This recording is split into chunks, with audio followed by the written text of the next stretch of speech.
Incorporation of LLP. इस question के आने के चांसेस आपके क्वेश्चन पेपर में 100% हो जाते हैं, क्योंकि ये यूनिट 3 का सबसे इम्पोर्टेंट क्वेश्चन है कि एलएलपी का इनकॉर्पोरेशन क्या होता है। तो इनकॉर्पोरेशन को पढ़ने से पहले आपको एलएलपी के बारे में भी पता होना चाहिए, जिसके बारे में हम ऑलरेडी इससे पिछली वीडियो में पढ़ चुके हैं। सो इस वीडियो में हम डायरेक्टली इनकॉर्पोरेशन को स्टार्ट करेंगे, बट इनकॉर्पोरेशन का मीनिंग क्या होता है उसको पहले देख लेते हैं। इनकॉर्पोरेशन एक लीगल प्रोसेस होता है। किसी भी एंटिटी को, किसी भी लीगल एंटिटी को फॉर्म करने के लिए, रजिस्टर्ड करने के लिए गवर्नमेंट के साथ, मिनिस्ट्री के साथ, तो ये जो प्रोसेस होता है लीगल प्रोसेस, इसको हम इनकॉर्पोरेशन बोलते हैं। इनकॉर्पोरेशन का मतलब रजिस्टर्ड नहीं होता, ये एक लीगल प्रोसेस है जिसके प्रोसेस के थ्रू किसी भी एंटिटी को फॉर्म किया जाता है या रजिस्टर्ड किया जाता है।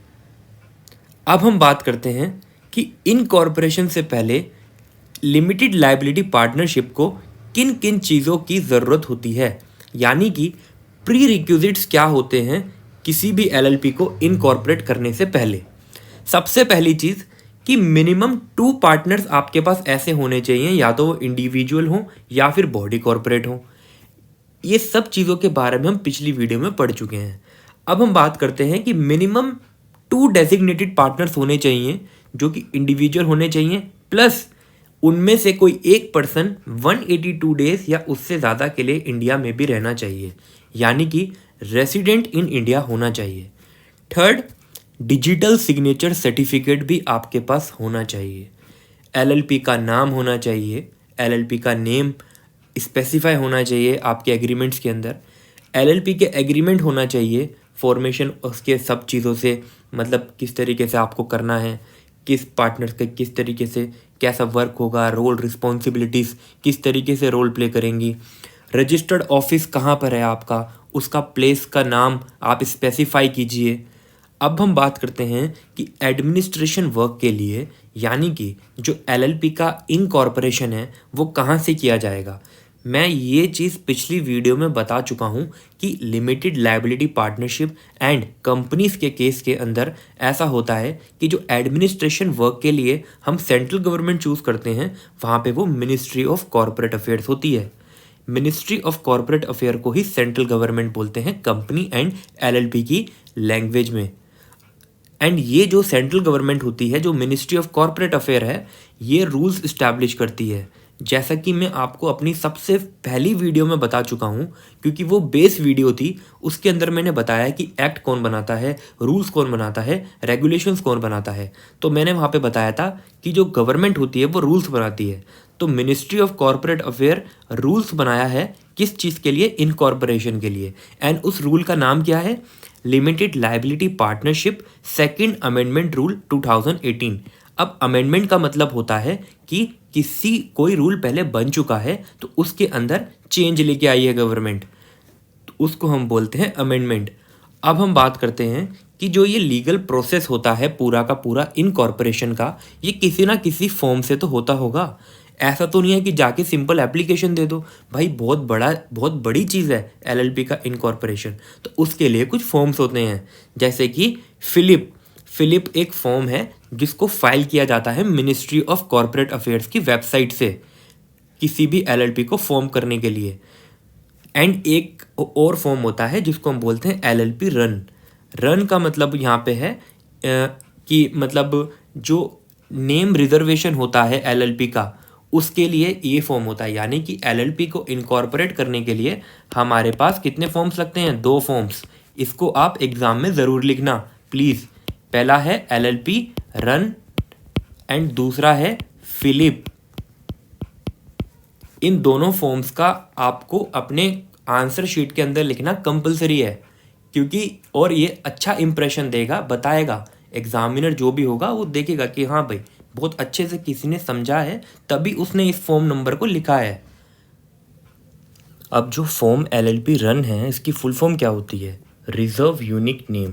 क्या होती है, reserve unique name. And FiLLiP की क्या फुल फॉर्म होती है, form for incorporation of LLP. Form for incorporation of LLP. So finally अब हम स्टार्ट कर देते हैं कि क्या प्रोसेस होता है इनकॉर्पोरेशन का।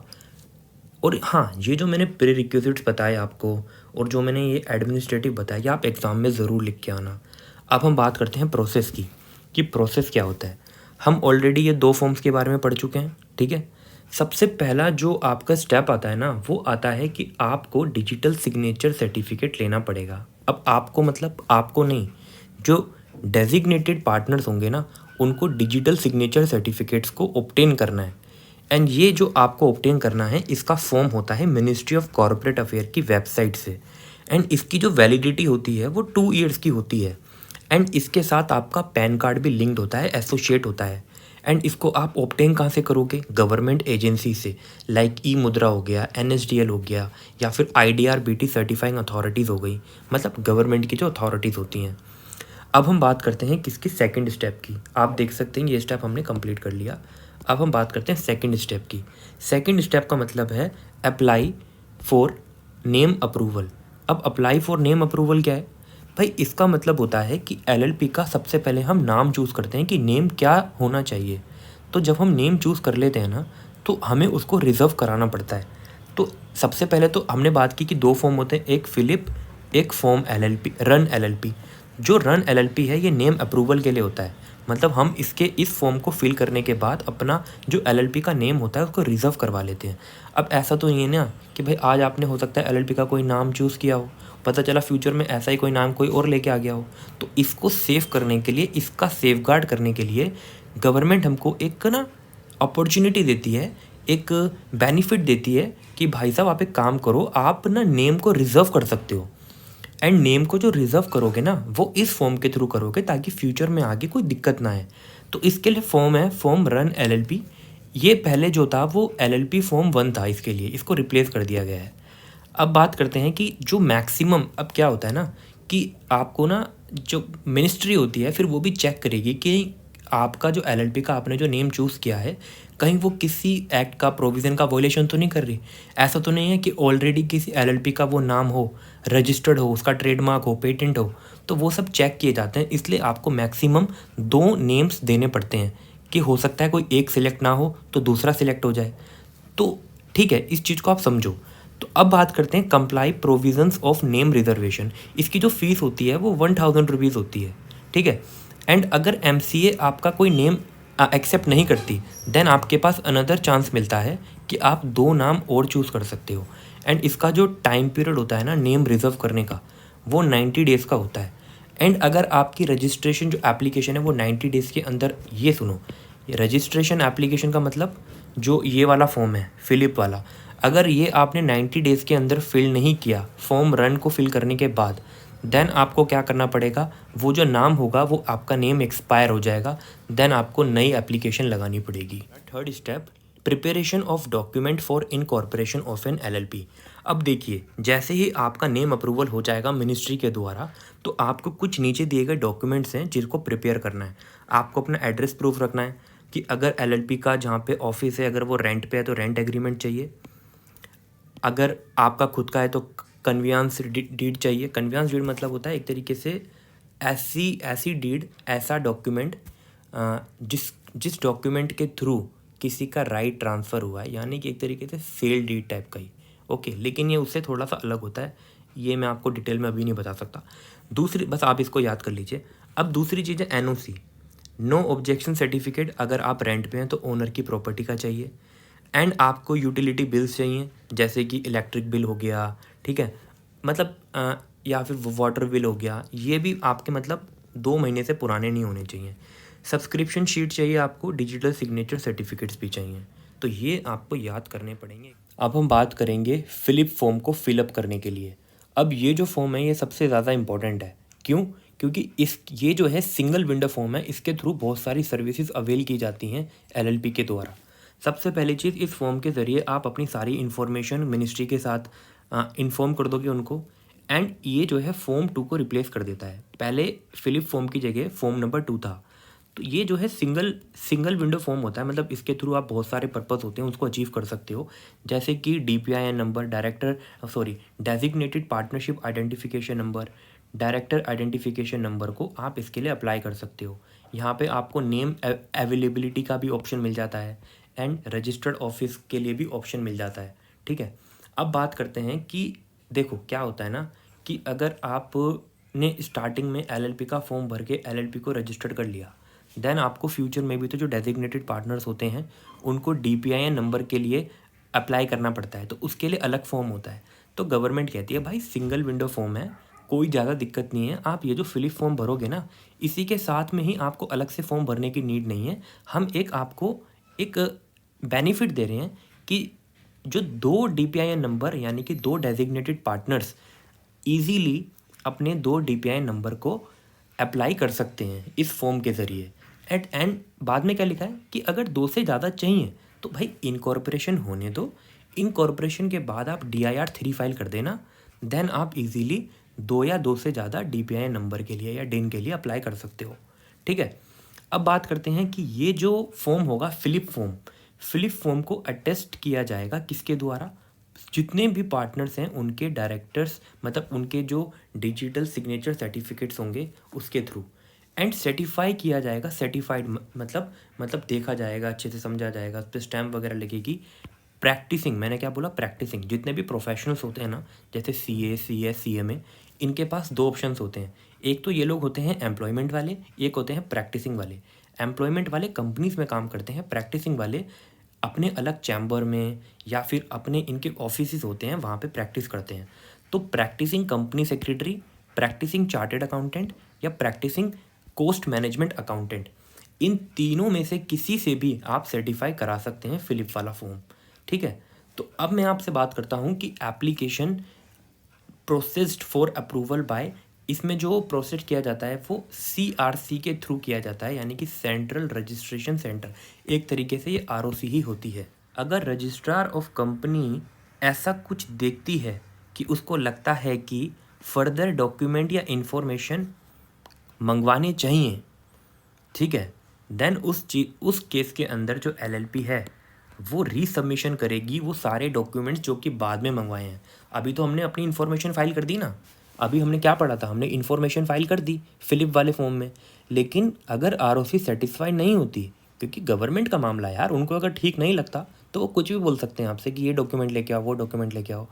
तो अगर वो कोई फर्दर डॉक्यूमेंट आपसे मंगवाती है LLP से, तो उसको फर्दर रीसबमिशन करना पड़ेगा 15 डेज़ के अंदर, एंड री एग्ज़ामिनेशन दोबारा होगा। और अगर उस री एग्ज़ामिनेशन के बाद आपको 15 डेज़ और मिलेंगे, ठीक है। लेकिन जो ये टोटल पीरियड होगा ना रीसबमिशन का, ये 20 डेज़ से ज़्यादा नहीं होना चाहिए। अब यहाँ पे आप कंफ्यूज हो गए होंगे, यानी कि अगर देखा जाए ना तो ये 15 डेज़, ये वाला 15 डेज़ ही है, यानी कि आपको यहाँ पे जो एक्स्ट्रा डेज़ मिलते हैं वो 5 डेज़ मिल रहे हैं, ठीक है। अब 5 डेज़ कैसे मिल रहे हैं यार, ये मैं डिटेल में अभी आपको नहीं बताऊँगा, ठीक है। ये बाद में आगे बहुत सारी चीज़ें आएंगी कॉन्सेप्ट जिसमें आप क्लियर कर सकते हो। बस इसको आप याद कर लो कि मैक्सिमम 20 डेज से ज़्यादा रीसबमिशन का टाइम पीरियड नहीं होना चाहिए, ठीक है। अब हम बात करेंगे सर्टिफिकेट ऑफ इनकॉर्पोरेशन की। सबसे पहली बात, certificate of incorporation registrar of company के थ्रू इशू किया जाता है फॉर्म नंबर 16 के अंदर। तो फॉर्म नंबर 16 के साथ ROC हमको, ROC नहीं, फॉर्म नंबर 16 तो ROC देता है, एंड DPIN एंड डिन नंबर आपको मिनिस्ट्री ऑफ कॉर्पोरेट अफेयर देती है, ठीक है।